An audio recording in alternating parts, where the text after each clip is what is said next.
मित्रांनो, आपण ज्या जागी उभे आहोत ती जागा साधी सुधी नाहीये. ह्या जागेला भारताचा मध्य म्हणतात.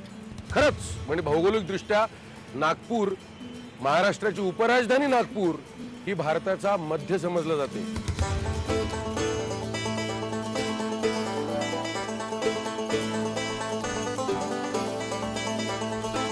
इथूनच किलोमीटरची गणना सुरू होते आणि आमच्यासाठी अत्यंत अभिमानाची गोष्ट आहे की आमची सुद्धा वारी ह्याच जागेपासून सुरुवात होते. आमची महायात्रेची एक बस पश्चिम महाराष्ट्र पालथा घालते आणि आमची बस विदर्भ, खानदेश, मराठवाडा पालथा घालण्यासाठी निघालेली आहे. तेव्हा बघत राहा, नुसतं बघू नका, उघडा डोळे, बघा नीट.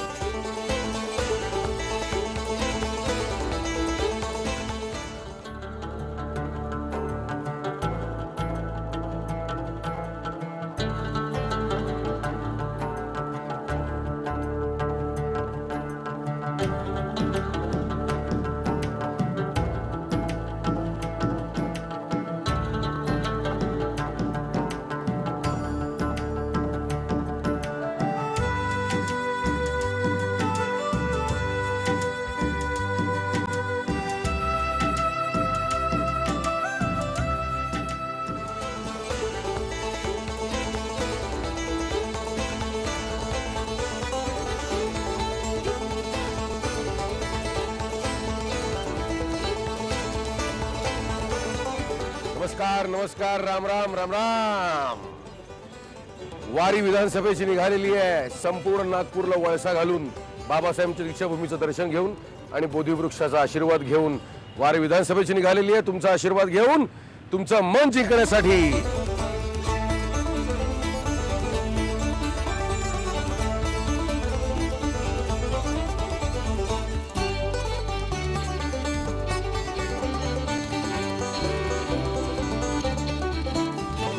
आता माझा पहिला प्रश्न असा आहे, म्हणजे मला असं वाटतं की तुम्ही काय काय मुद्दे ठरवलेले आहेत विधानसभेच्या निवडणुकीचे आणि तुम्ही कसा कसा वापर करणार, म्हणजे काय रंग तुम्ही देणार आहात या सगळ्या निवडणुकीला? या निवडणुकीत राज्य सरकारचा प्रत्येक अपयश आम्ही जनतेसमोर नेणार आहोत. महाराष्ट्रात शिवसेना भारतीय जनता पक्ष युतीचं राज्य असताना जे महाराष्ट्रात विकास आम्ही 1995 ते 1999 पर्यंत करून दाखवला, हाच खऱ्या अर्थाने आमच्या निवडणुकीचा मुद्दा राहणार आहे. आशिष साहेबांनी आपल्या निवडणुकीमध्ये कोणते कोणते मुद्दे उपस्थित करणार आहेत ते सांगितले. अरे बाप रे, या वारीमध्ये सहभागी होण्यासाठी अजून रतिमारती आपल्या गाडीची वाट बघत थांबलेले आहेत. आपल्या वारीत त्यांना सहभागी करून घ्या. चला.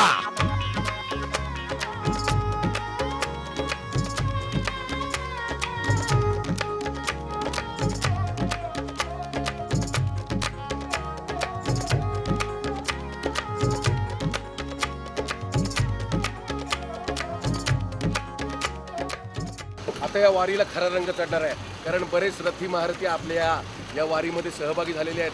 तेव्हा बघत राहा. येत आहे बघायला चर्चा. चला. आता आशिष साहेबांनी मगाशी मुद्दा मांडला त्यांच्या या निवडणुकीमध्ये, ते कोणते कोणते मुद्दे उपस्थित करण्यात असं त्यांनी सांगितलं. मला सांगितलं की विजेची खूपच आभार होते संपूर्ण मतदारसंघामध्ये. तर याबद्दल साहेब आपलं काय मत आहे? विजेच्या प्रश्नाच्या जी आज आभाळ होते त्याच्या मागे कोणता पक्ष आहे 10 वर्षापासून आपल्याला कल्पना आहे. पण आता ज्या पद्धतीनं विजेची निर्मिती चालू झालेली आहे, येत्या 2 वर्षामध्ये महाराष्ट्र राज्य हे विजेच्या बाबतीत सरप्लस राहणार आहे, अशा पद्धतीने संपूर्ण आम्ही आमच्या सरकारने याच्यामध्ये काम केलेलं आहे. 2005 साली 4 साली हेच सांगितलं होतं. 2004 साली निवडणुकीच्या तोंडावर यांनी जाहिराती छापल्या होत्या की आता वीज टंचाईकडनं अधिकच्या विजेकडे आणि आम्ही सरप्लस होणार असं सांगितलं होतं. 2000 पासून हे सरकार आहे. 2000 ते 2009 वर्षामध्ये यांचा विजेचा ग्रोथ रेट हा 0.40% आहे, म्हणजे 1% नाही आहे. त्याच्या आधीच्या 3 डिकेड म्हणजे भाजपचाही काळ बघितला तरी तो ॲव्हरेज 8% आहे आणि 1%च्या कमी आहे. त्यामुळे ह्या केवळ बोलाच्या कडीन बोलाचा भात आहे. विजेची निर्मिती कुठेही होत नाही आहे आणि हे सरकार जर राहिलं तर 2 वर्ष नाही, पुढच्या 5 वर्षातही विजेची समस्या सुटणार नाही. 95 मध्ये जेव्हा युती सरकार स्थापन झालं त्या पहिले एनरॉन प्रकल्प संपूर्ण वीज निर्मितीसाठी तयार होता. भारतीय जनता पार्टी शिवसेनेच्या नेत्यांनी हा एनरॉन प्रकल्प समुद्रामध्ये बुडवण्याच्या त्या घोषणा केल्या. जो प्रकल्प ज्याच्या माध्यमातून मोठ्या प्रमाणात महाराष्ट्राला वीज मिळणार होती, तो प्रकल्प समुद्रामध्ये बुडवू अशा पद्धतीच्या घोषणा करण्यात आल्या. हा प्रकल्प वीज द्यायला तयार असताना त्या प्रकल्पाच्या माध्यमातून राजकारण केल्यामुळे या मंडळींनी याच्यामध्ये वीज महाराष्ट्राला मिळू शकली नाही. देशमुख साहेबांनी डायरेक्ट तोफ रोखलेली आहे भाजपा आणि शिवसेना पक्षांवरती एनरॉन प्रकल्पावरला. 2001 साली हायकोर्टात ऍफिडेव्हिट करून एनरॉन बंद करण्याचं काम यांनी केलं, परत ते एनरॉन सुरू करायचं काम आता यांनी केलं. त्या एनरॉन बंद वीज निर्मितीच होत नाहीये, म्हणून या महाराष्ट्रामध्ये विजेचं संकट आहे. हे सरकार पूर्णपणे विजेच्या बाबतीत सबशेल फेल झालेलं आहे. खूप गरम होते तेव्हा आपण थोडा थंड हवेचा शिटकावा घेऊया, नाटक बघूया नाटक. देवा देवा देवा देवा एवढा वैताग कशाला? वैताग?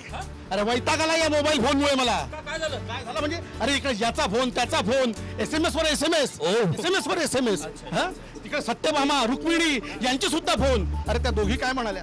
त्या दोघी काय म्हणाल्या माहिती आहे की हा 6वा वेतन आयोगाचा जो एरियस मिळणार आहे तो कधी मिळणार? का बरं? की मला चपला कंठी घ्यायची आहे. चपला कंठी? अरे सर्व जग भ्रमण करून माझ्या पायात चपला शिजल्या आणि माझा प्राण कंठी आला आणि यांना हव्या चपला कंठी. अच्छा अच्छा अच्छा. वेळ किती झाली? अजून 10 मिनिटं. मग घड्याळातले वेळ बघा, सगळे लोक तिथे जमतात. चला मग काय फिल्डिंग लागली आपण पाहूया. चला चला चला चला चला चला. तिकडे अरे तो देवेंद्र फडणवीस आला नाही अजून. साहेब अहो मी काल त्यांना फुंडन सोबत गाडीत पाहिलं. अरे त्याच्या मागे माणसाला लावा जरा. ठीक आहे ठीक आहे. म्हणजे पायतीवर माणसं लावतो, पण साहेब आपलं हेलिकॉप्टर तयार आहे, आपल्याला वर्धेला जायचं आहे. अरे हेलिकॉप्टर कशाला? आपण आपल्या गाडीने जाऊ ना. पजेरोनी? हा मग काय? अरे फक्त 77 किलोमीटरच आहे वर्धा इथून. हेलिकॉप्टर तयारच आहे. अरे आपलं पेट्रोल कशाला वेस्ट करायचं? पेट्रोल देशाची संपत्ती आहे. पण अहो वेळ वाचेल ना. अरे वेळ वाचवायचा आहे तुला, मला वाचवायचा आहे. चला चला चला. बघितलं पेंद्या, मला वाटतं आपल्या देशातले नेते किती देशभक्त आहेत रे. देवा देशभक्त वगैरे काही नाहीये, नुकतंच ते हेलिकॉप्टर कांड झालं ना त्याच्यामुळे यांना यमलोक मतदारसंघाची तिकीट मिळेल की काय याची भीती वाटते. असं वाटतं. पण पेंद्या, अरे पेंद्या, अरे यांना कुठेतरी पाहिल्यासारखं वाटतं. कुठे कुठे? अरे अरे हे नेहमी टीव्हीवरती झळकतात ना. अरे काय ते, अरे यांचा मुलगा बॉलिवूड मध्ये विलास करतो ना. हा देवा देवा असं कसं करता? अहो हे आपले फ्रीलान्स राव कंट्री माउथ. Country mouth? अच्छा असं. हा अहो यांचं म्हणणं आहे की मैं खुद के भरोसे इलेक्शन लढूंगा, नो युती. अरे नो युती? अरे पण कपडे घालतात ना सुती. तरी पण नो युती, नो आघाडी, नो पवार, नो पॉवर. बरं आहे, नंतर भेटू कधी नवीन मुद्द्यावर जेव्हा येईल अधिवेशन.